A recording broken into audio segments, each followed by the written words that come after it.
Talking college football with Brett Ciancia. Pick Six previews the college football preview. It's not a magazine, document. I don't know what you call it, but it's available now. If you go to and look up Pick Six previews, Brett's with us now here on the phone. How would you describe this? It's not a magazine, but you can, I guess, print it and make it your own magazine, right? Yeah, thanks, guys, for having me on. It's a digital download. It's just like the preseason magazines you see on newsstands, except it's a PDF digital copy, instant download. I launched in 2012, and those first 9 seasons I've been graded the most accurate Power 5 predictor in America, beating all those ones on newsstands, everything else online. So that's the claim to fame, and was selected to become a Heisman voter 2 seasons ago, so the ultimate honor there. And yeah, it's my 10th annual book, hard to believe, and it was definitely the hardest to produce given all the craziness of the past year. So let's start at the top of this, and then we'll kind of drill down on this. Did you have to look twice over your shoulder when you put together your college football playoff Final Four, because there are 2 massive people missing from it? Yeah, of course. To the listeners out there, my playoff bracket does not include Alabama or Clemson, and that's, before you turn off the dial, hear me out on this.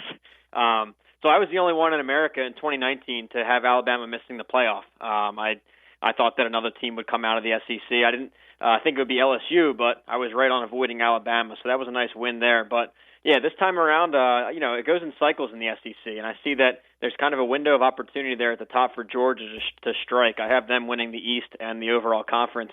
They always have the defense with Kirby Smart and Dan Lanning, always NFLers and 5-star recruits. But really what brings them from 10 wins to playoff this year is that they finally have the offense to pair with it. Of course, in the opener, you guys last year, you fought them pretty tough.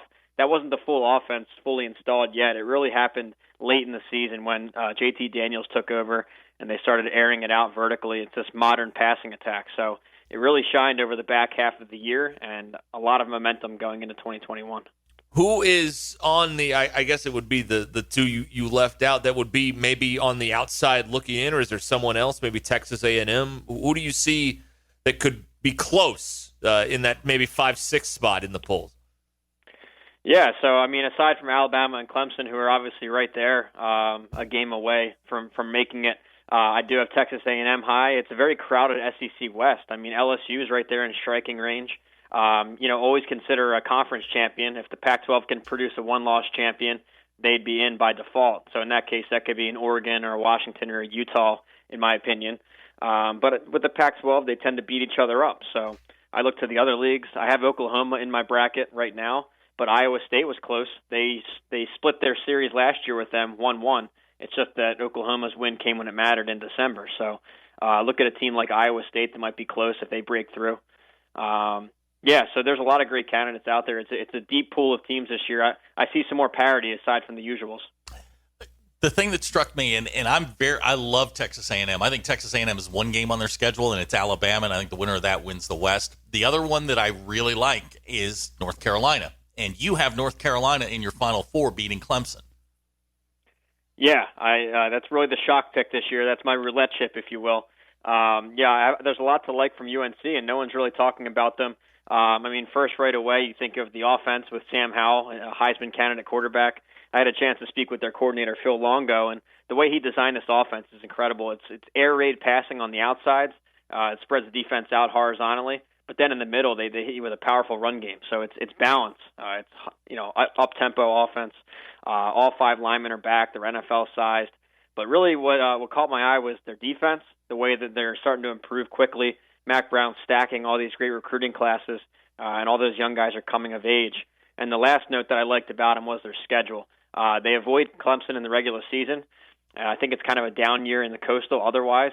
And then in their non-conference, their tough game is Notre Dame, who I see going through a pretty big transition this year, losing Ian Book and 4 All-American caliber linemen, their defensive coordinator gone. So I see them beating Notre Dame.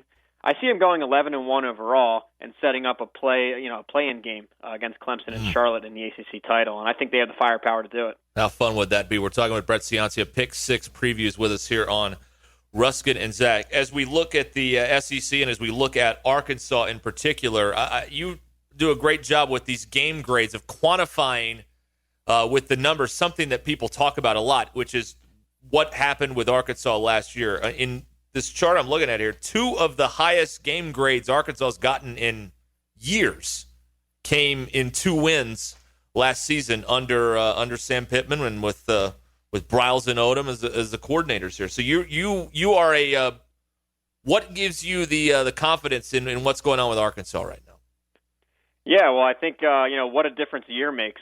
This time last year, a lot of those blue checks on Twitter were cutting jokes about Arkansas and how they hired an offensive line coach. But as always, I stay cool-headed, calm and collected, right? And I say, hey, let's see who they hired at coordinator spots.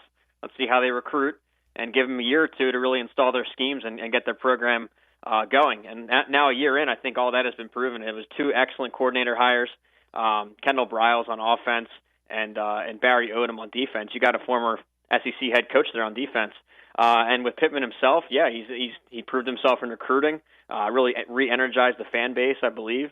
Of course, his calling card is along the offensive line, and I read that they added an average of 30 pounds of muscle to the 5 linemen up front, the starting 5. So, I think he's already making gains back to the success that he had here his last stint. So. A lot to like from Arkansas. I think that the record was a bit misleading last year. When you see 3-7 on paper, it doesn't really pop out as that impressive. But you touched on my game grader formula. That's where this comes into play. I like to dig deeper than just the box score or just the final score that you see on the ticker. So when you factor in yardage, yards per play, different efficiencies, explosive plays, Arkansas graded out a lot better than that 3-7 record would show. And even if you just watch the games, I mean, 2 of those games should have been wins. And I'm not just saying that as a biased fan. I mean, as a third-party guy here, they should have beat Auburn. There was that spike at the end of the game that should have been a fumble. That flipped the game result. And then you had LSU on the ropes, too, and there was a very questionable targeting call that flipped the game result. So look at more like a 5-5 team that, had you had non-conference play, would have definitely been bowling. So, and then from there, long story short, I see all that coming back. I think it's 20 starters are back. There's All-American candidates there on the defense, a lot of top 200 and 4-star players on offense. So really a lot to like, a lot to be excited about, and I'm happy for the Arkansas fans out there. When you recap the kind of the defense, you said kind of the quiet part out loud. What we all sort of noticed was Arkansas wore down towards the end of the year, and that was a depth issue. And you pointed that out several times, but you're still very high on what Barry Odom does defensively. Yeah, for sure. And, I really emphasize the coaches and coordinators, I think, more than other preseason pundits and magazines, because, it's something that you got to really consider. I'm calling around talking to head coaches and coordinators, but specifically with Barry Odom, he's got a nice track record. What he was able to do at Missouri, he took the SEC's worst defense, and in just a couple short years, they were in the top 3. And if that blueprint sounds familiar, that's kind of what's happening here at Arkansas, where over the Chad Morris years and even 2017, it was some of the worst defense in America that was being played at Arkansas. So for Barry Odom to come in with no real preseason, remember spring ball was canceled, summer was very limited, with basically no offseason, to go from bottom of the conference towards the top, Arkansas graded as my number 1 most improved defense from 2019 to 2020. So I think the sky's the limit here with a full real offseason, a second-year bonus, and all these starters and experience back. I think that depth and that depth concern might go away. Talking with Brett Ciancia, it's pick6previews.com. That's where you can go and get the digital download of the college football preview from Brett right there at pick6previews.com. Another thing that is in here with that you measure not just recruiting but development, and all we hear about here is, well, Arkansas's got to be in the development business. And you actually put the numbers on it and talk about the programs that are doing the developing of talent, taking these maybe lesser regarded recruiting classes and turning them into winning football teams. And right now, over the last few years, Arkansas obviously has not been on that list. Yeah, for sure. I think that when you're trying to analyze a program, recruiting is very important. I mean, I'll say it right at the front. It's very important. They might miss on a guy here or there with recruiting rankings, but when you start to stack a class of 20 guys or start to stack 5 classes, 5 years in a row, 85 scholarship athletes, they're more right than wrong. But I think the important key is that's just the starting point. Once they get onto campus, you got to develop them. Strength and conditioning programs. You have to have culture fit and buy-in. All those buzzwords you always hear, but they do matter, and you can see that reflected by comparing their recruiting rankings to what they're producing into the pros. or how they're, compare the recruiting rankings compared to their win-loss record and their performance on the field. So that's what I try and do there with the player development rankings and the win conversion rankings. And it kind of lags, the cycle of this comparison lags a bit, where I'm talking 2014 to 2019 still, because that's when the recruits were recruited and signed, and it still takes some years to get through. So you're seeing some low scores there, given the two coaching changes from Bielema to Morris, and then Morris to Pittman, the transfers that ensued a bit. So it's not really a knock on Pittman yet to see those numbers on the page. That's more a reflection of the prior regime. So we'll see in the next couple of years how they do up there. Just to give folks kind of an idea of what the target is, who are some of the best guys? I don't want to say it's easy, but I mean, Nick Saban is bringing 25 5-stars in every year. Who are some of the best head coaches and coordinators at developing guys that maybe aren't 4 stars, the 3 stars, the 2 stars? Who are some of the best guys in the country at doing that? Yeah, exactly. So from that point of view, think of teams like Iowa, Wisconsin, or Utah, teams that really have a proven blueprint, a formula that they recruit to. The kids know what they're getting when they sign up for it, and it's power football. It's it's from regions in the country that might be a bit under-recruited, and they know what they're looking for in prospects. So think of Iowa, for example. They bring in all these 3-star guys and walk-ons, but at the end of 4 or 5 years, they're pumping out draft picks.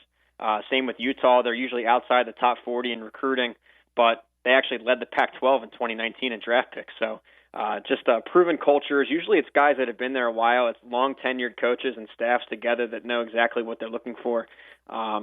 Programs that go through constant cycles of change, like a Tennessee or a Nebraska or a Miami, Florida State, these types of programs, they recruit in the top 15 or top 20, but through coaching changes and maybe bad fits and player transfers like crazy, it's hard to really get anything together. So usually it's the longer tenures, but really just proven staffs.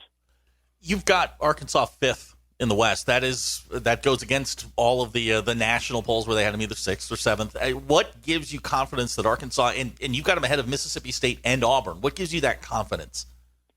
Well, yeah, I'll say this. The whole division was really tough to predict. I mean, it's if you look at the national rankings I have on them, all 7 are in my top 40 nationally. So a ton of respect for this division, and it's definitely the best in college football this year. It was pretty set in stone for Alabama, A&M, and LSU being my top 3. Whatever order, we can maybe disagree, but that's the top 3 right now. Ole Miss I have at 4, just given their offensive explosion last year, and it seems like they're trying to repair the defense a bit. So it came down to a battle for 5th between those 3 you mentioned, Arkansas, Auburn, and Mississippi State. First with Auburn, they're the only ones I see going in the negative direction. They're going through a coaching change. Their trench play has been pretty soft the last couple of years relatively. They've kind of lost their punch there. It's a big offensive transition going from Malzahn's spread option attack to what they're trying to install. So I saw them moving down. But the other 2, with Mississippi State and with Arkansas, they're moving up quickly in the second-year bonuses of head coaches and coordinators now. Specifically with Arkansas, a ton of returning production. That's usually a pretty good indicator of year-over-year improvement. And with all those guys on defense I mentioned coming back, Grant Morgan, Catalan, Bumper Pool, just proven all-conference talents. And then you have some top 200 recruits. I know Miles Slusher was a big star in spring. So I'm just seeing all that come together and factor in, like I hit on earlier, that record was a bit deceiving. We're looking more like a 5-5 team last year, bringing all these guys back compared to what it says 3-7 on paper. So, and then with Mississippi State, lastly, I went back and charted the first to second year transition for Mike Leach at his programs he's been at, like Texas Tech and Washington State. And on average, they are adding about 12 points a game and 100 yards passing extra in the pass game. So you see a ton of that efficiencies in the second year. But I don't think it's enough to stay afloat in this SEC West. So that's how it shook out. It's going to be a battle, though. I'm excited to see it. I'm about 40 pages into this, and it's some of the most detailed work I've ever seen. I mean, you guys are all over social media. And you can read it. Like there's graphs and stuff, but there's also like it's written. Like there's no weird abbreviations. You break it down for people, for people who are stupid like me that can actually understand this stuff. Do you ever sleep? Well, yeah, that's the crazy thing. It's a one-man operation over here, so I'm doing the entire all of thing. These? Yeah, all 65 teams. I'm calling coaches and coordinators and watching spring games and highlight tapes and writing this thing and editing myself. So yeah, it's a 7-month project. I mean, once the confetti falls in January on the national title stage, I hunker down for 7 months. But no, that's great praise to hear, because that was the goal with it. Is, you know, some of the other competitors on the market there, you read through them and it's like you're reading computer code at times. It'll say, you know, they're 0.125 in XY metric. You know, what does that even mean? So I try and put it back into very readable terms. I bring in some program history, you know, rivalry stuff and recruiting, and make it readable, because you want to, you know, get a unique storyline for each program. Yeah. Well, I mean, this place is going to be on fire if they do finish 5th in the SEC West. There's no doubt about that. Okay, you can get your digital download at pick6previews.com and check out Brett's preview of all of the Power 5 teams. And, Brett, we thank you for joining us here today on Ruskin and Zach. We had fun.